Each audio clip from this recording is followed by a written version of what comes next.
You are listening to the Rick Magennis Show podcast, where Rick and his guests talk all things affiliate program management. No topics are off limits. Want to learn proven tips and strategies to grow an affiliate program? Look no further.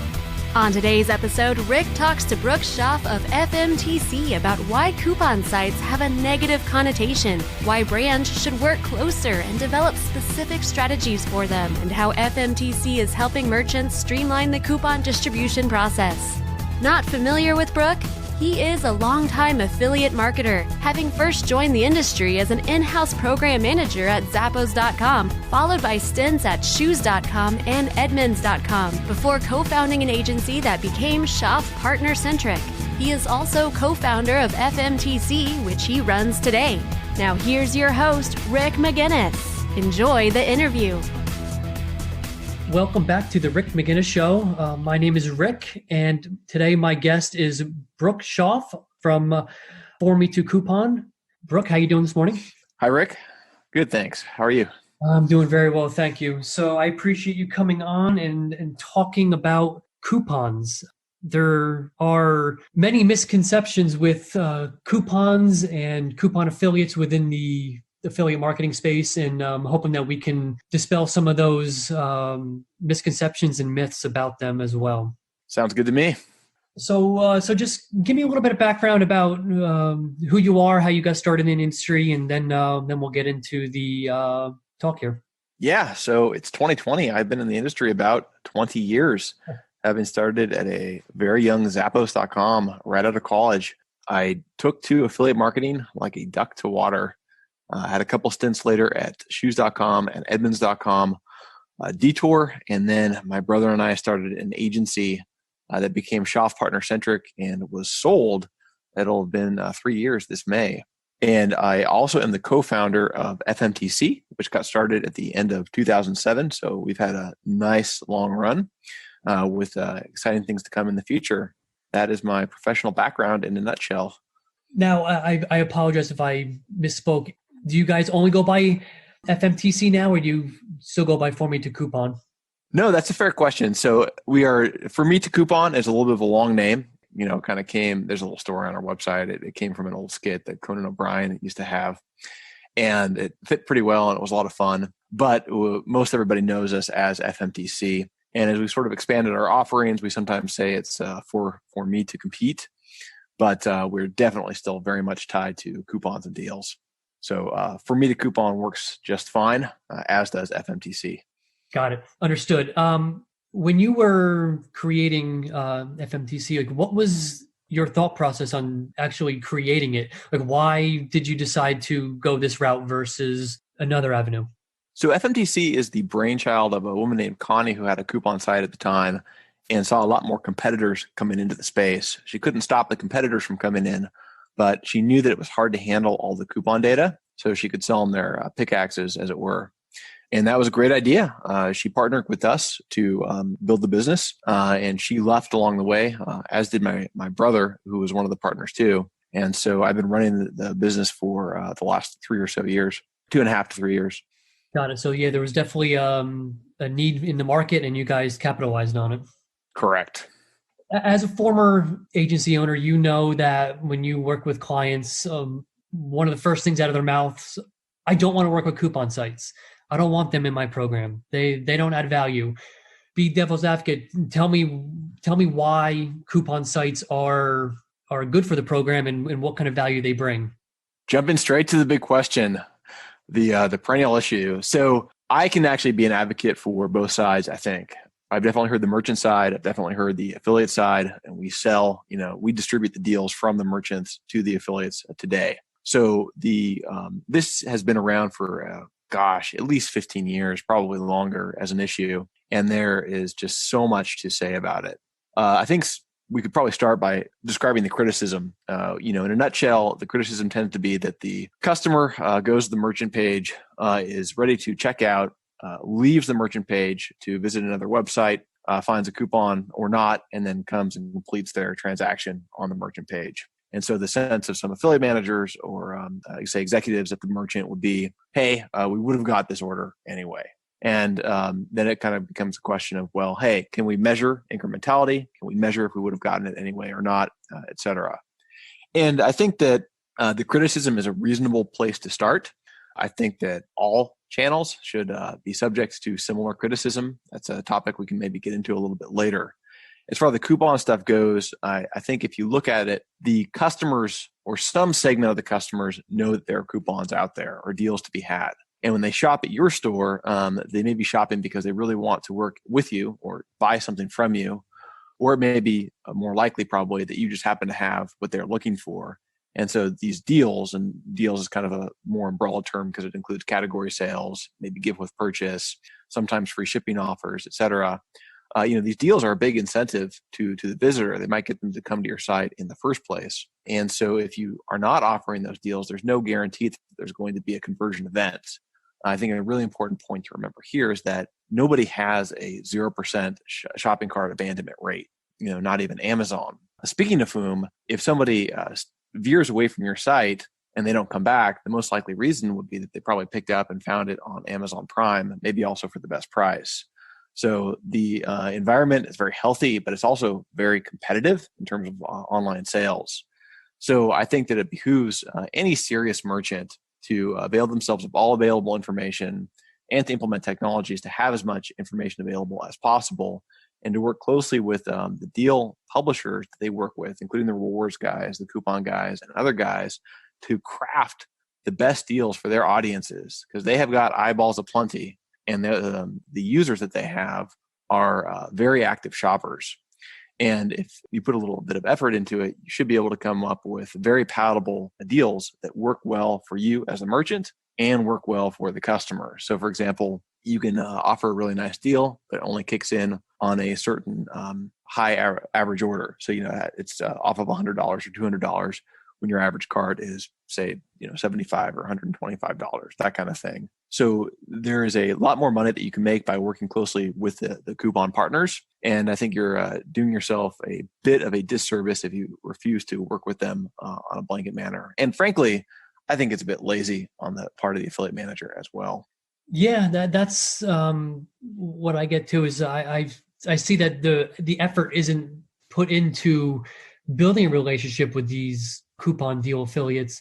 They just are automatically thrown into the bucket of they're bad. We're not working with them. Let's move on. We want content, stuff like that. Yeah, and it's silly, because a coupon affiliate is not at all easy to define. For example, if you look at some of the guys out of Europe that do the out-of-the-box coupon sites, which are kind of, a combination sub-affiliate network and display solution, like an affiliate side agency, really. Coupons.cnn.com was popping up quite strongly in the SERPs last year. That seems to have died down a little bit because Google made a change, but I think most people wouldn't consider them to be a coupon site. And then there's always the opportunity that they start to integrate deals into and links into their content more actively, which is something you see with BuzzFeed and a lot of those big guys. What they call content commerce is very active. There's a lot of interest to get coupons into those sites. Are those sites then coupon sites? You might say, well, they're going to bring me new users, but are they really bringing you new users? If somebody's an active shopper, they really might not be a new user, but they still could well be a profitable customer for you to have. And so do you want to show those guys a coupon? Well, you probably do if it's going to make you money, going to bring the customer back to your site, keep them away from competitors, especially from Amazon. So it's really important to remember that those guys are not necessarily easy to define. And a lot of them also work with very particular communities that are difficult to access otherwise. Some of them are private, some of them are sort of like certain language groups, foreigners you're doing transshipping for. The reward site definitely comes into the equation. The reward sites typically post coupons. So you really just can't say, I don't work with coupon sites, at least not easily.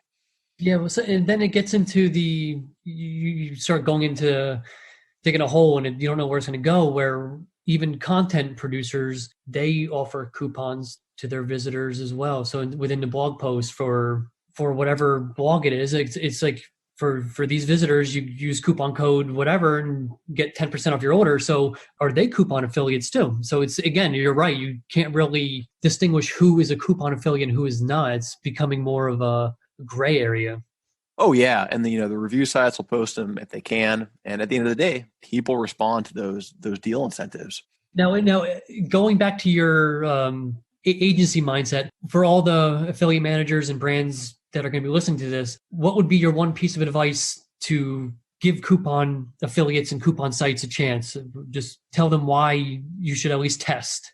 Why you should test is a pretty clear case, right? You don't want to leave money on the table. You don't want traffic that could be going to you, going to competitors. You want to have as many roads leading into your site as possible. And so if somebody's considering doing this, I would say, hey, first take stock of what your budget is. And I don't mean like your media spend budget there. I mean, hey, what's your technical infrastructure? What new technical changes can you make, et cetera? Way back when we had the agency, we would get this complaint a lot from our clients. And at the time, a lot of new technologies had come out, Impact, then Impact Radius, Share Sale. Most of the networks actually had something or other along these lines. And we said, well, hey, if you do an advanced integration, which is why Impact came to mind first, because they had the tag manager and stuff before other companies did. We can very granularly create new commissioning rules. We can communicate those rules to the publishers. They should, of course, always be communicated to your partners. It's not fair to have it be a black box.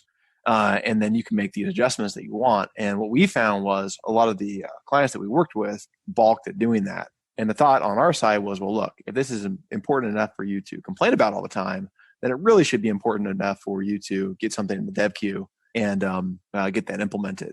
Now, we eventually did see a lot of traction along those lines, and a lot of interesting findings were revealed. So, for example, this is going off on a little tangent, but the story was interesting.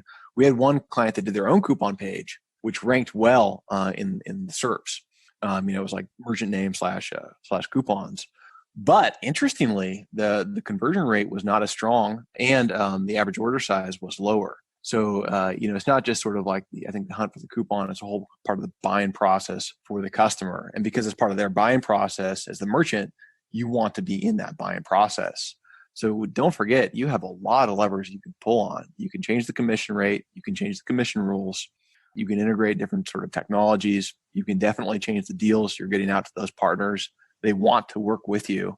And so I would say, hey, see what all the parameters are, see what resources you have at your disposal, and then see what you can do with that. And it's going to be quite a lot, which is, one reason affiliate management is such time-intensive work. Yeah, absolutely. And that's one thing trying to get brands to understand is that you don't have to just go in with coupons and do it a specific way. You can customize it, give them a special rate, give them like a different plan, a plan of attack for them to promote it, and then test it. It's what it comes down to is testing. If it doesn't work, you realize after a few months, just move on, and it's not a big deal. It's as long as you give it a shot. That's what I like to tell brands is just try it. Just don't just throw it out immediately. That's my biggest issue I have is that they just don't even give it a shot. Oh yeah. And it's a little bit ironic, I think, because the same level of scrutiny is not applied to other advertising channels, paid search, for example, display advertising, et cetera. So I think that affiliate actually stands up quite well when scrutiny is applied. But that scrutiny might be a bit of work.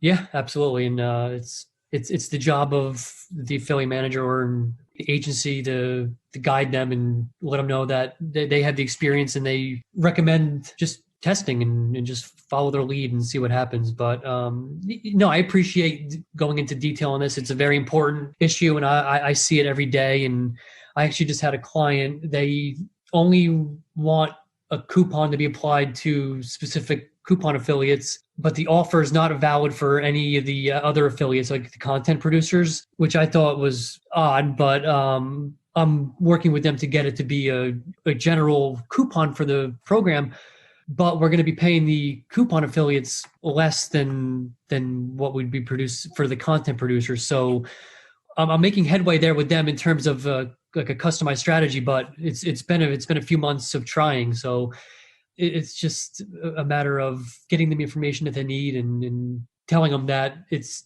okay to test. That's the bottom line to this whole thing.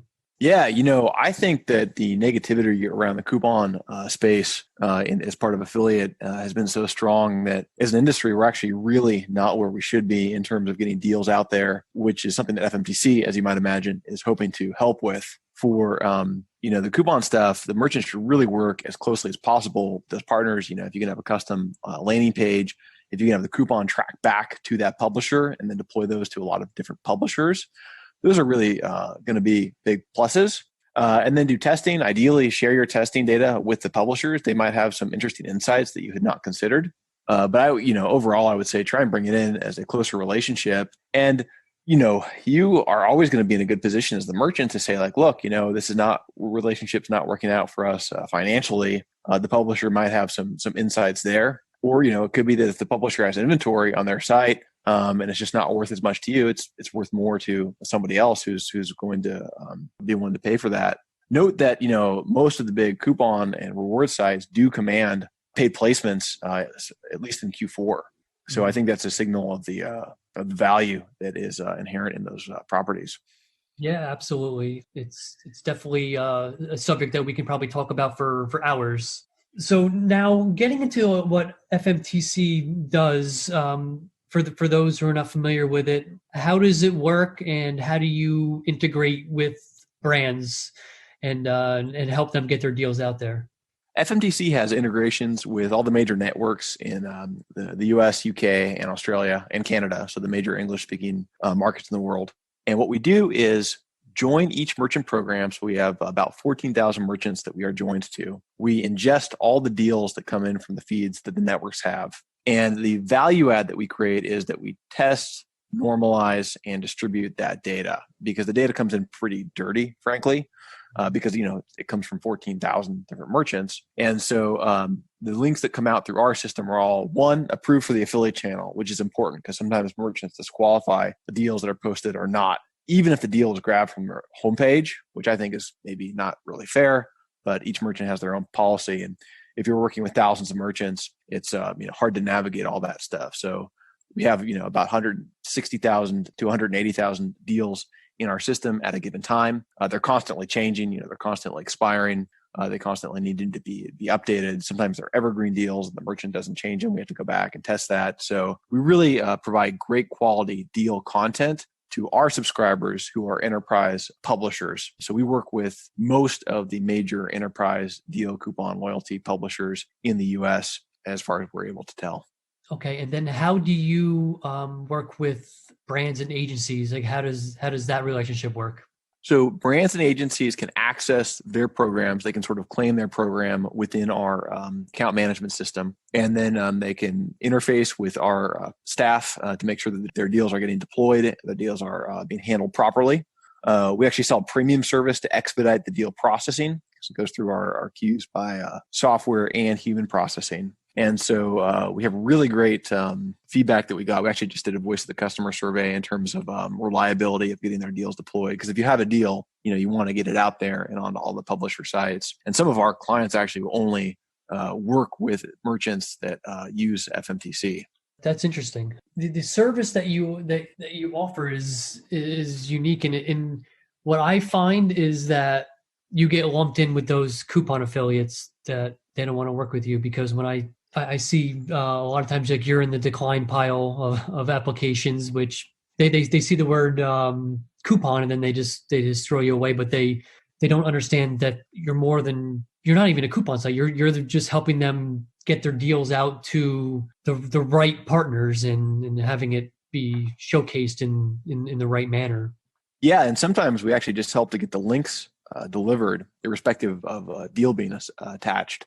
So yeah, there definitely is education on our part. Thankfully, the agencies pull for us, the networks pull for us, and so we're usually able to have that conversation and have been able to get into even difficult to get into merchant programs. Yeah, no, I know this whole coupon thing. I can probably do a month series on it. It's so fascinating, the different angles we can take on this. But I want to go a different route right now, and in talking to you beforehand, you mentioned that you live out with a bunch of chickens, and I wanted to just get more of the personal side of Brook, and to see what that story's all about with your chickens and what you do with them and that type of thing. Yeah, so my wife and I used to live plunk in the middle of downtown Austin, and we had an interesting detour year where we lived in Puerto Rico, and when we came back and thought we were going to move into the suburbs, we opted instead for the country. So we are way out, almost an hour outside of Austin, and outside of a city called Dripping Springs in the country. And we decided to take a crack at chickens, which I had never done before. I don't think I'd ever touched a chicken in my life, not one that was living anyway. And it's been a lot of fun. So we've gone through a few generations because the chickens don't make it out in the country forever. There are a lot of predators around. Oh, yeah. And right now we've got a fairly small batch of silkies and a couple too many roosters, but they are very entertaining creatures. You might hear a cock crow in the back of this podcast. And so they're fun to have, and it's nice to have the eggs. Do you keep chickens as well? No, I have a bird species. I have a bunch of homing pigeons. No way. Yeah, I race them in the spring and summertime in New Jersey. I'm in a club and I race the pigeons. I have a lot right now. I have probably about 60 of them in a shed that I built into a coop for them. And I train them. Most of mine have been out to Pittsburgh and back, and they race just about every weekend, spring, summer. That is great. Do they know the mechanism? Do they understand how the homing pigeons are able to do that? It's funny. The homing pigeons have been used forever, like in the world wars and all that stuff, to send messages, but no one has figured out exactly how they can figure out how to get places. Interesting. Yeah. So I train them as babies. Like I train them in my backyard. I let them loose and they stay around. And then I just take them progressively farther and farther away, and they always find their way back. Of course, you have some that are not as smart as the others and they don't come back. But for the most part, I have most of them come back, and yeah, they're just fun to be around. I go out there and with my kids, and we make like a little family time out of it, and it's good. It's like stress relieving too. I go out there and I can just watch them all day. They're very fascinating. That is great. It's funny. The old owners of this house were pretty eccentric. The wife was an artist, and they moved to France, and they now live in a castle that has little coveys or whatever they're called for the pigeons that built into it. It's funny because when I started doing this a few years ago, I'm like, they're just birds, but I become attached to them, and like you get upset when the one that you like doesn't come home, or unfortunately a hawk will get it and rip it to shreds, and that's always not a good scene. I'm sure you've seen it with the chickens. The hawks are horrible. We have not lost. One of my developers has chickens, and I think he's lost a couple to hawks. I am not aware that any bird of prey has taken out one of our chickens. I think what we have is, I thought it was raccoons and foxes, and we definitely see foxes and find piles of feathers. Yep. But somebody else told me it might be a weasel, and I've never seen a weasel. They're big. Yeah, they like to pop the heads off. That's funny. Yeah, because we find them headless sometimes, which is a bit gruesome. Yeah, I've seen pictures of people that I know that do the pigeons, and the weasels will go into the coop and literally kill every bird, rip every head off, and then do nothing with them. It's very strange. Yes, weasels are not friendly. No, but no, we just went off on a little tangent there. But I had to just talk to you about that because birds are one of my side projects. I love to be around them, and it seems like you do too. Yeah, it's fun. It's fun. As a previous agency owner, you dealt with many clients, and what would be your one piece of advice to an affiliate manager, a new experience that could help them grow their affiliate program in the near future? I would say is the kind of stuff you're doing. It's hustle, not quite hustle and flow, but like hustle and scale. You got to hustle, make the relationships in the space, and then know that you're going to work with more people than you have time to or opportunity to have face-to-face relationships with. So, use tools. So there's a lot of tools out there to help you with all the work stuff that you are doing and anything that's important to you. So if it's recruitment, or if it's the reporting component, or if it's compliance, or of course for us, if it's deal deployment, you want to keep in mind that you only have so much of your time available in a day. And also the people you're working with only have so much time too. So if you can push a lot of stuff toward software, that's going to be a win for everybody. And then you just got to be systematic about it because, again, there's a lot of opportunity, but it is a lot of work and it is time intensive. Yeah, absolutely. And that's the biggest thing I see is brands don't realize how much time is needed to grow an affiliate program. When they start it, they just think they'll just set it and forget it. And that's probably the worst thing you could possibly do with an affiliate program. And then come the agencies to go try and help them. And they find out that they haven't touched the affiliate program in 6 months and they wonder why no sales are coming through. So you know the whole story. Oh yeah, it's so discouraging when you email them, there's no response. But we have to email merchants all the time because there's bad stuff with their deals. Like the coupon doesn't work, right? Yep. So we got to email them, and some get back to us, but a lot don't. And if people should not be asleep at the switch, the program's not going to grow. And then also, if nobody is minding it, this is not quite so true for a retail program, because if you get somebody like bidding on your trademarks, those are still real orders. But for a lead program, you can lose your shirt if people are defrauding you. And that, by the way, is also true of other channels. You just really have to monitor what's going on. Well, and it also comes down to you got to have the right tools, and there's software out there that can help you prevent that from happening. Oh yeah. Yeah, I'm a big brand verity advocate. Yeah, their stuff is great. We used to use them. Brooke, I appreciate you jumping on with me, talking coupons about what FMTC does, and I know you have something special for the listeners to take action on. So I'll leave you to explain it. Yeah. So speaking of tools, we have a partnership with Trackonomics on the reporting side. And so the first 3 listeners who reach out will get a free 1-month subscription to their reporting package for merchants, which is really powerful software. And we'll throw in premium processing for a month for those 3 as well for anybody new coming out. Great. That is good to hear. So if you're looking to simplify your life with deals and in reporting and tracking, definitely look into this offer. Brooke, how can they get a hold of you? You know what? Just email me directly. It's Brook, Brook, at fmtc.co. So that's .co, not .com. That's funny because my domain for my agency is a .co, and I always still type in .com. We've gotten used to it, as you might imagine, but .co's gotten more popular, and it's kind of nifty. I think some of the .coms are kind of long since squatted on, so people got their .ios and .cos and whatnot, and yeah, works just fine. I appreciate you jumping on today, talking about this, and we will be in touch soon. Great. Thanks, Rick. Appreciate it. Thanks for having me on. We want to hear what you thought about this episode. You can email Rick directly at rick@bearcatmedia.com or leave a review where you listen to podcasts. Don't forget to subscribe because new episodes will be released every Wednesday. Thank you for listening to the Rick Magennis Show podcast. Never miss an episode by subscribing to the podcast in iTunes, Google Play, and wherever podcasts are available.